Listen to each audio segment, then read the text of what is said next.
O Cidades e Soluções veio conhecer de perto o maior centro de pesquisas e desenvolvimento da América Latina. Um modelo de construção sustentável que custou quase 2,5 bilhões de reais e que chama a atenção não só pelo tamanho, mas também pelo respeito aos princípios da ecoeficiência.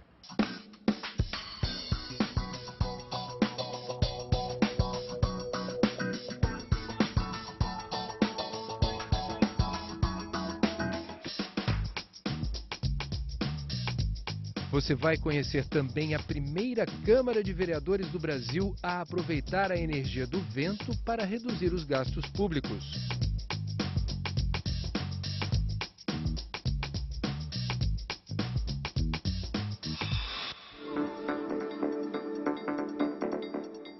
O futuro da maior empresa do Brasil passa por aqui. As novas instalações do Centro de Pesquisa e Tecnologia da Petrobras ocupam uma área equivalente a 6 campos de futebol na Ilha do Fundão, no Rio de Janeiro. São 22 prédios com design arrojado, um projeto futurista e ecoeficiente. O CEMPES foi totalmente inspirado nos princípios da construção sustentável. Foram 3 anos de obras, 124 mil metros quadrados de área construída dentro do campus da Universidade Federal do Rio de Janeiro. Apesar da complexidade da obra, nenhum acidente de trabalho foi registrado. Os quase 3 mil operários apenas montaram peças encomendadas sob medida e entregues pelos fornecedores. Um imenso quebra-cabeça que reduziu o risco de acidentes. Tudo isso bem perto das antigas instalações dos CEMPES. O Centro de Pesquisa e Desenvolvimento da Petrobras já existe há quase 40 anos aqui no campus da UFRJ, na Ilha do Fundão. O CEMPES 2, a ampliação do Centro de Pesquisa, fica do outro lado da avenida que corta a universidade. São 4 faixas de rolamento entre as 2 unidades do CEMPES. Para resolver esse problema foi criada uma passagem subterrânea. É por aqui, na verdade, que começa a visita às novas instalações do Centro de Pesquisa e Desenvolvimento da Petrobras. Vamos lá?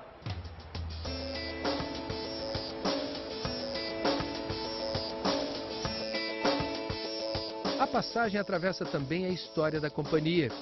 Uma sucessão de painéis informa a visitantes e funcionários o crescimento da empresa na linha do tempo. Por que é importante interligar, debaixo da avenida que corta a universidade, os 2 centros de pesquisa, que são um só, na verdade? Porque a questão funcional, primeiro, né? Eles se completam em série de pesquisas que são partes feitas aqui, partes feitas lá. Há uma necessidade também de não ter um trânsito de superfície, porque você teria muita gente atravessando a rua e isso causou já alguns acidentes que a gente quis evitar. Não poderia ser feita uma passarela aérea, porque há previsto uma linha de metrô passando pela avenida, então nós tivemos que fazer um interrado. O prédio que mais chama a atenção parece um ovo gigante. Bom, a gente está aqui na escada rolante que dá acesso ao ovo. O senhor ficou ofendido assim? É chato quando batizam um prédio que é um ovo? Todo mundo conhece como ovo mesmo. Agora o nome correto está ali, Núcleo de Visualização e Colaboração Visual. Simulações tridimensionais de tudo que se produz na Petrobras. Isso aqui é a casca do ovo, a gema está ali dentro. É o Núcleo de Visualização e Colaboração propriamente dito. Vamos ver como funciona? A gente está entrando aqui então no centro do ovo, na gema do ovo, um auditório para 78 pessoas e um enorme painel de visualização, aproximadamente 15 metros de extensão, onde os técnicos da Petrobras têm a oportunidade de visualizar com ampla clareza, definição, até em 3D, né, João? Quer dizer, a sofisticação aqui das simulações que vocês são obrigados a fazer. Exato. O objetivo aqui desse sistema é que a gente consiga visualizar todo o conteúdo gráfico em 3D porque essa sensação de imersão, ela nos dá uma capacidade de análise muito maior, muito mais precisa. Já existia antes a necessidade de vocês fazerem essas simulações, mas não num ambiente como esse. Isso. Existiam diversas limitações computacionais para isso, até mesmo na tecnologia do sistema de projeção. Hoje em dia a gente consegue colocar isso tudo numa sala, com capacidade computacional, com qualidade gráfica, que nos permite ter uma sensação de que estamos de fato dentro do ambiente que queremos estudar. Então, no caso aqui, nós estamos vendo uma plataforma e podemos fazer uma simulação, por exemplo, de um acesso a uma rota de fuga, por exemplo. Queremos ver como é a dificuldade de se andar por um determinado caminho. Eu estou aqui no comando da visualização. Eu sou Isso, como se fosse exatamente isso. a câmera. Isso. Não é? Exatamente. Bom, agora eu entrei aqui. Isso. Pronto. O fato de você poder manipular e olhar esse objeto de vários ângulos e com vários graus de resolução, fazendo zoom, entrando nesse objeto, saindo, tirando coisas que são interessantes e coisas que são descartáveis, ou seja, você consegue focalizar a sua atenção exatamente num ponto específico. E com isso a tua análise, o teu experimento, a tua experiência fica muito melhor. E essas anteninhas aqui são para quê? Elas que fazem com que essas câmeras que estão aqui em cima, elas consigam localizar você em relação à imagem e corrigem o ponto de vista da cena. E é divertido. E é divertido. No final da história, estamos falando também de um videogame muito sofisticado, importante para a área de segurança, mas que tem o seu componente aqui de diversão. Fica chato admitir. Fica chato admitir, mas eu, sem a menor noção aqui do onde eu estava entrando e de que jeito, eu vou dizer que foi divertido. Que bom.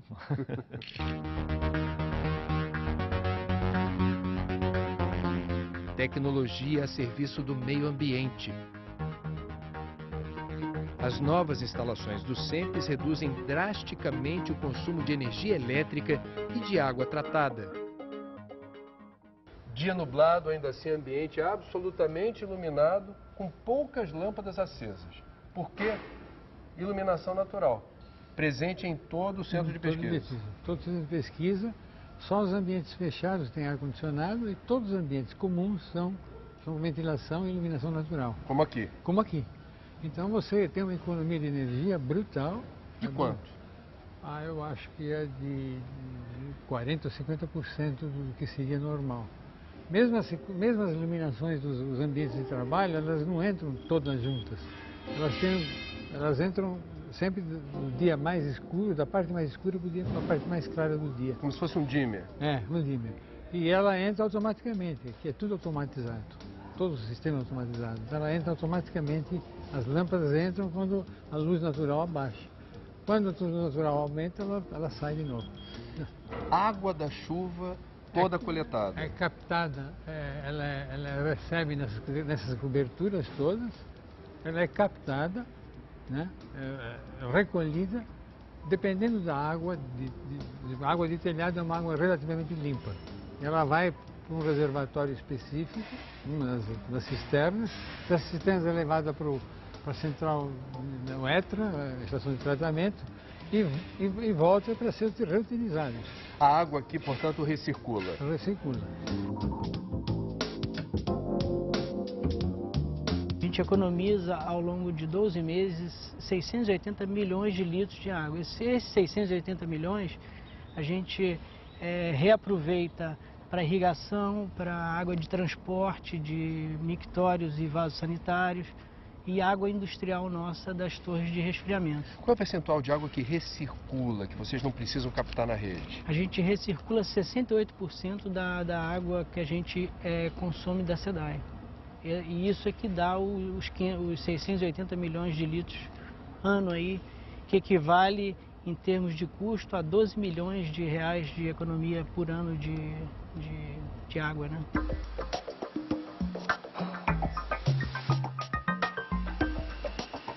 De onde vem a energia consumida aqui? A central de utilidades, ela é responsável pela geração e a distribuição da energia elétrica para todo o complexo. Essa energia elétrica, ela é fornecida parte pela Light, que é a concessionária de fornecimento, e a parte de geração própria, com gás. Nós temos 3 máquinas geradoras de energia elétrica a gás e 3 máquinas que geram energia elétrica a diesel. A eficiência térmica nossa chega a 80%, ou seja, para cada parte de gás que entra para gerar energia elétrica, 80% desse gás é aproveitado. Então isso é uma eficiência térmica excelente. Todos os telhados do SEMPES foram feitos da mistura de aço com garrafa PET reciclada. Essas coberturas, elas são um sanduíche de dupla chapa de aço com manta de garrafa PET intermediária, que fazem a proteção térmica e a proteção acústica. Você vê que aqui você não tem reverberação. Isso é muito importante, quer dizer, o ambiente é tranquilo para se trabalhar. Uma coisa impressionante é que a gente está num ambiente amplo, que não tem ar-condicionado e nem por isso, mesmo num dia abafado como hoje, há uma sensação de desconforto. Que estudo o senhor realizou antes da obra pensando nos ventos? Acho que é o conceito básico do partido do projeto.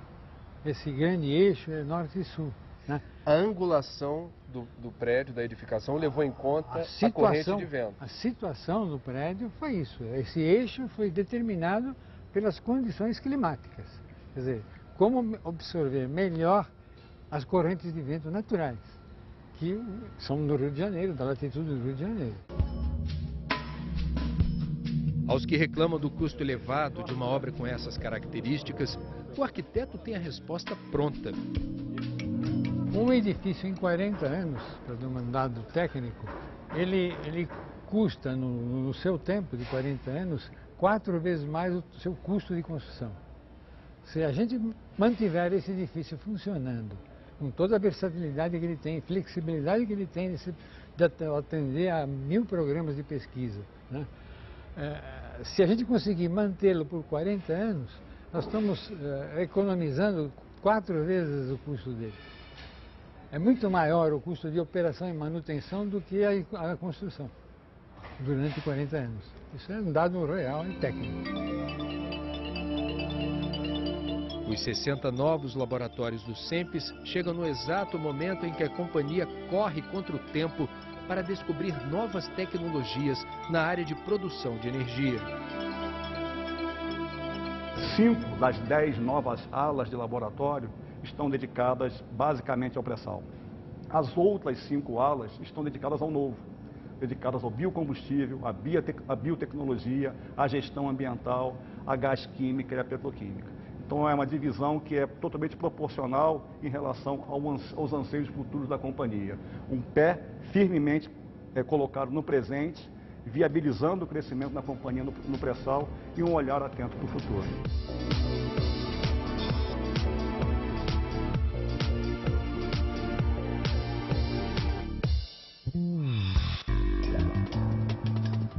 No centrinho histórico de São José, cidade vizinha de Florianópolis, a arquitetura colonial de herança portuguesa em torno da praça contrasta com uma edificação dos anos 70 que acaba de entrar para o século XXI. A Câmara Municipal passou por uma reforma completa e não está só de cara nova. A engrenagem também mudou. Nos fundos do prédio, o vento constante que sopra da beira-mar acabou impulsionando um projeto inovador no país. O uso de um aerogerador urbano, uma pequena usina de geração que aproveita essas correntes de ar. É idêntico ao sistema instalado no jardim da Casa Branca, nos Estados Unidos, agora produzindo energia eólica para um prédio público no Brasil. A 12 metros do chão, a turbina de pequeno porte, com quase 4 metros de diâmetro e 2,5 kW de potência, foi projetada por uma empresa norte-americana para suprir o consumo energético de residências e pequenos negócios. No lançamento, chegou a ser eleita uma das melhores invenções do ano pela revista Time. O representante da marca explica o porquê. justamente por transformar o vento de uma forma tão simples em eletricidade totalmente aproveitável numa residência convencional. A novidade despertou o entusiasmo do presidente Barack Obama e entrou para um programa de estímulo. Esse equipamento ele é apadrinhado pelo governo americano. Você comprando, instalando um gerador eólico na sua casa, você tem um abatimento de 30% no seu imposto de renda nos Estados Unidos. Então, por isso, lá virou uma febre das pessoas instalarem esse equipamento nas suas casas. Em São José, a proposta ainda dá os primeiros passos para servir de exemplo e abater parte da conta de energia elétrica, conta o vereador Amaury da Silva, presidente da casa, durante as obras. A gente queria implantar o conceito, a gente queria trazer algo de novo para a cidade, algo que pudesse servir de modelo, de padrão para outras construções públicas e particulares também. A gente carece muito disso. Os órgãos públicos parece que não se preocupam, só se preocupam em cobrar das pessoas a aplicação de leis e normas. E acaba ela não aplicando nada, não trazendo nada de novo para a população. A cidade precisa de obras diferentes, de grandes obras. E o conceito que a gente plantou foi esse, como se fosse, nós estamos plantando uma semente num sistema que é o futuro do planeta. R$ 38 mil foram gastos com equipamento completo e instalação, que não requer mudanças no esquema elétrico original. A vida útil do aparelho é de 20 anos e a garantia de 5 anos, o tempo estimado para recuperar o investimento. Para medir a real eficiência do sistema, a Câmara vai contar com a ajuda do Departamento de Engenharia Mecânica da Universidade Federal de Santa Catarina. O professor Júlio César Bastos pesquisa energias renováveis e convocou o aluno Pedro Alvim para estudarem o projeto inédito. Quando eu soube da instalação aqui na Câmara dessa pequena unidade do aerogerador, entrei em contato com eles para que a gente pudesse ter autorização para fazer desta implantação aqui um estudo de caso de um trabalho de conclusão de curso de engenharia. Foi firmado um convênio entre as duas instituições. E o meu papel então vai ser fazer uma avaliação de desempenho e uma análise financeira do equipamento. O que a gente quer dizer com isso? A avaliação de desempenho seria a gente ver quanto que ele de fato está gerando e quanto que vai ter de economia na conta de luz do prédio. E uma análise financeira é saber em quanto tempo realmente esse equipamento vai se pagar. É uma oportunidade única, já que os estudos de energia eólica se concentravam nos grandes parques de geração. O maior deles, em Osório, no Rio Grande do Sul, tem máquinas de 70 metros de diâmetro, quase 20 vezes o tamanho do modelo Skystream 3.7. O próprio potencial eólico urbano é pouco conhecido e depende muito de um local para outro. Aqui nós temos uma situação privilegiada porque nós estamos à beira aqui da Bahia, então favorece, né?